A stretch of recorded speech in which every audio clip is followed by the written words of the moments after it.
பிதா குமாரன் பரிசுத்தாவின் திரியேக நாமம் நம் அனைவரையும் ஆசீர்வதித்து காப்பதாக. ஆமேன்.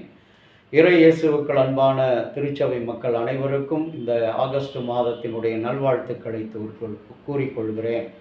இந்த மாதம் நமக்கு சுதந்திரத்தின் மாதம். இந்த 1ஆம் நாள் உலக தாய்ப்பால் ஊட்டுகின்ற தினமாக கொண்டாடப்படுகிறது. அப்படியாக உலகத்துக்கு உதிரத்தை பாலாக உயிராக கொடுத்த அந்த நாளிலே கிறிஸ்தவ வாழ்வுக்கு தேவையான உதிரமாகிய நம்பிக்கையை, விசுவாசத்தை கடவுள் இந்த மாதத்தில் வைத்திருக்கிறார். நம்பிக்கையின் தேவன் தாமே நீங்கள் தேவன் விசுவாசத்தினால் உண்டாகும் சந்தோஷத்திலும் சமாதானத்திலும் உங்களை நிரப்புவாராக. ரோமர் 15ஆம் அதிகாரம் 13வது வசனம். ஆகவே நம்பிக்கை, விசுவாசம், இந்த கிறிஸ்தவ வாழ்க்கை என்பது மிக மிக முக்கியமான ஒரு வாழ்க்கை. இந்த வாழ்க்கையில் நம்பிக்கை இல்லாமல் நாம் ஒரு நாளும் ஜீவிக்க முடியாது.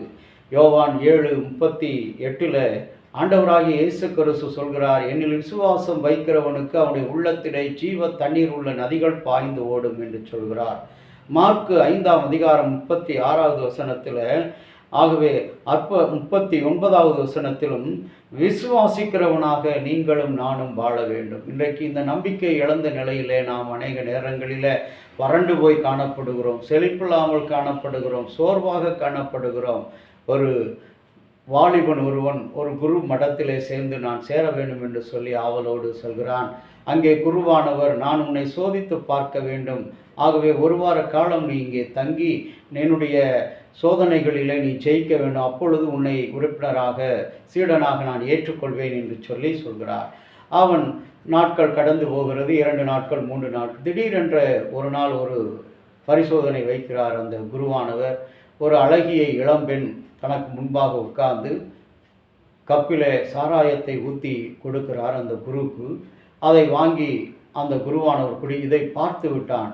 இந்த வாலிபன் பார்த்த உடனே, ஐயோ, இவர் மீது இவ்வளவு நம்பிக்கை வைத்திருந்தேனே, இவர் இப்படி கொஞ்சம் கூட தகுதி இல்லாமல் போய்விட்டாரே என்று சொல்லி மனவேதனையோடு அடைந்து பயந்து கொண்டு இருக்கிறான். இவன் பார்த்ததை இந்த குருவானவர் பார்த்து விட்டு உடனே அழைக்கிறான், இங்கே வா. இவன் பயந்து கொண்டு செல்கிறான், நம்மை திட்டுவாரோ அடிப்பாரோ, ஒருவேளை அவருடைய தவறுகளை நாம் பார்த்து விட்டோமே என்று சொல்லி. இந்த நிகழ்ச்சியை பார்த்து உனக்கு என்ன தோன்றுகிறது? ஐயா, நான் உங்கள் மீது வைத்திருந்த நம்பிக்கையெல்லாம் சீரழித்து விட்டீர்களே இந்த சிறிய செயலினாலே என்று சொன்ன உடனே, இதுதான் நான் வைத்த உனக்கு முதல் தேர்வு, இதில் நீ தோற்று விட்டாய்.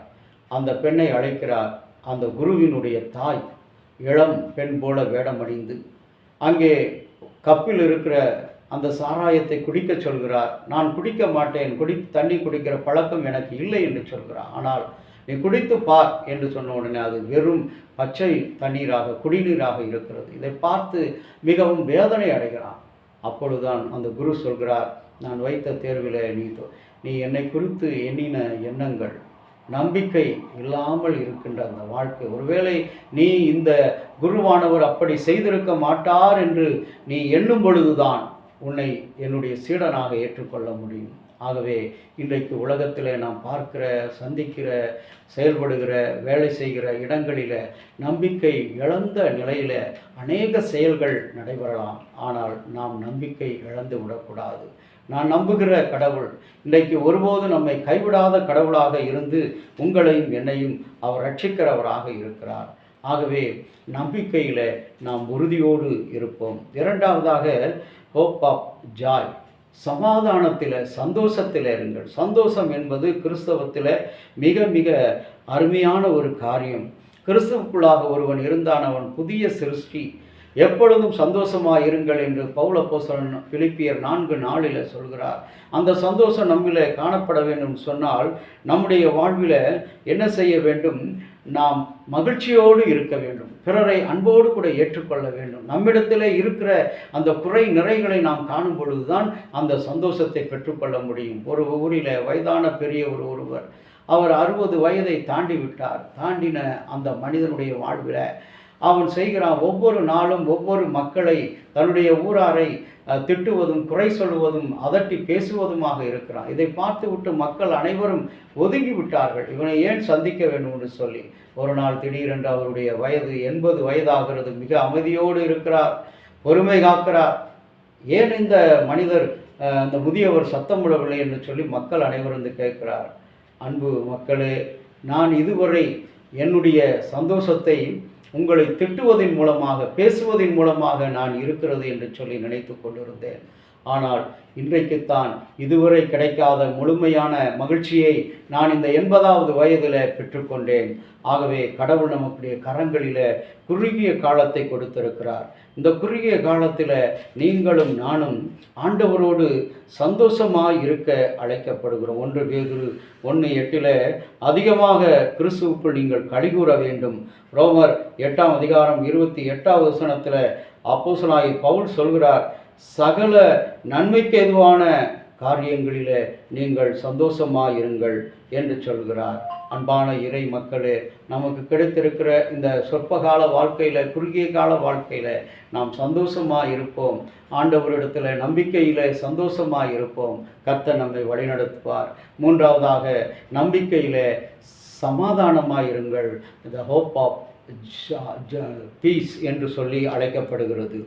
ஆகவே இன்றைக்கு கிறிஸ்தவ வாழ்க்கையில் சமாதானம் என்று சொல்கிறார். இதோ சமாதானத்தை நற்காரியங்களாக கூறி அறிவிக்கிறவருடைய பாதங்கள் மலைமேல் வருகிறது. கல்வாரி மலையிலே உனக்கும் எனக்கும் சமாதானத்தை கொடுக்க தன்னுடைய உயிரை கொடுத்த கடவுள், தன்னுடைய கால்களை ஆணிகளுக்கு ஒப்புக் கொடுத்த கடவுள் இன்றைக்கு சமாதானத்தின் தேவனாக நம்மிடத்தில் வருகிறார். அன்பு கடவுளுடைய பிள்ளைகளை, ஒவ்வொரு நாளும் நம்முடைய உள்ளத்தில் சமாதானம் இல்லாமல் சத்து குறைவாக காணப்படுகிறோம். சமாதானம்தான் இந்த உலகத்தில் சிறந்த ஒரு ஆரோக்கியமான வாழ்வுக்கு உரியதாக இருக்கிறது. அநேக நேரங்களில் நீங்களும் நானும் இந்த சமாதானத்தை இழந்து போகிறோம். 60 வயது மதிக்கத்தக்க ஒரு முதியவர் செல்வந்தர் வாழ்ந்து கொண்டிருக்கிறார். அவர் வாழ்ந்த ஊரில் அவருக்கு எல்லாம் நிறைவாக இருக்கிறது. ஆனாலும் கூட அவருடைய காரியத்தில் அவர் என்ன செய்கிறார், தன்னுடைய தொழிலெல்லாம் பிள்ளைகளை கூட்டி வந்து அழைத்து அவருடன் ஒப்படைத்து விட்டு வெளியே சென்று விடுகிறார். தனியாக ஒரு வீடு எடுத்து அவர் வாழ்ந்து கொண்டிருக்கும் மிக மகிழ்ச்சியாக பார்க்கிறார். ஒரு நாள் குளத்தோரத்தில் நடந்து போகும்போது அங்கே ஒரு தோணி ஒன்று நின்று கொண்டு இருக்கிறது, கப்பல். அதில் ஒரு வாலிபன் தூங்கி கொண்டிருக்கிறான். அவனை தட்டி எழுப்பி, இவ்வளவு உடம்பு வலிமையாக இருக்கிறாயே, ஏன் நீ உழைக்கவில்லை என்று சொல்லி. அப்பொழுது அவன் சொல்கிறான், ஐயா, நான் அதிகாலையில் இரவில் சென்று மீன் பிடித்து வந்து அதிகாலையில் தூங்கும், பகல் நேரத்தை எப்படி கழிக்கிறாய் என்று சொன்னான். பகல் நேரம் மீன் பிடிக்கலாம் இல்லையா? ஐயா, நான் காலையில் இரவில் சென்று மீன்பிடித்து வந்து காலையில் அவற்றை மார்க்கெட்டில் கொண்டு விட்டுவிட்டு என் பிள்ளைகளோடு பகல் நேரத்தில் மனைவியோடு நேரங்களை செலவழிப்பேன். இதுதான் எனக்கு சமாதானம். இதுவரை அந்த மனிதர் பார்த்த அந்த சேகரித்த செல்வங்கள் எல்லாமே அவருடைய சமாதானம் என்று நினைத்தார். ஆனால் இவன் நாம் இத்தனை நாள் வரை சம்பாதித்த காரியங்களை விட இவன் இந்த இளம் வயதில் தன்னுடைய சமாதானத்தை இழக்காத ஒரு மனிதனாக இருக்கிறான்.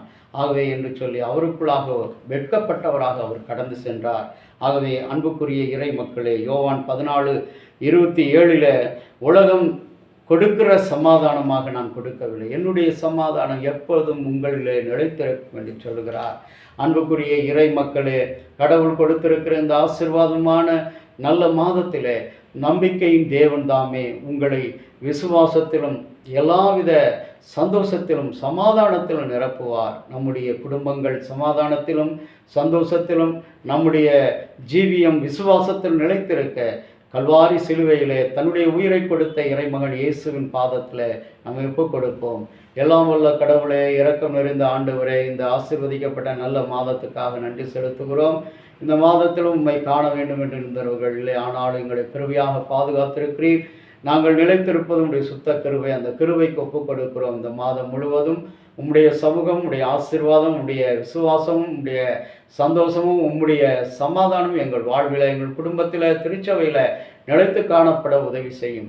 ஆண்டவரே, சமாதானம் இல்லாமல் சமாதானத்தை குலைக்கிறவர்களாக நாங்கள் இல்லாதபடி சமாதானத்தை கட்டுவளாக இருக்க நீர் துணை புரிந்தவரும் இறைமகன் இயேசுவின் வழியாக வேண்டுகிறோம் நல்ல பிதாவே, ஆமேன். தந்தையாகிய கடவுளின் அன்பும் மைந்தராகிய இயேசுனுடைய அருளும் பரிசுத்த ஆவியினுடைய நல்ல உறவும் பாதுகாப்பும் அனைவரோடு கூட இருப்பதாக. ஆமேன்.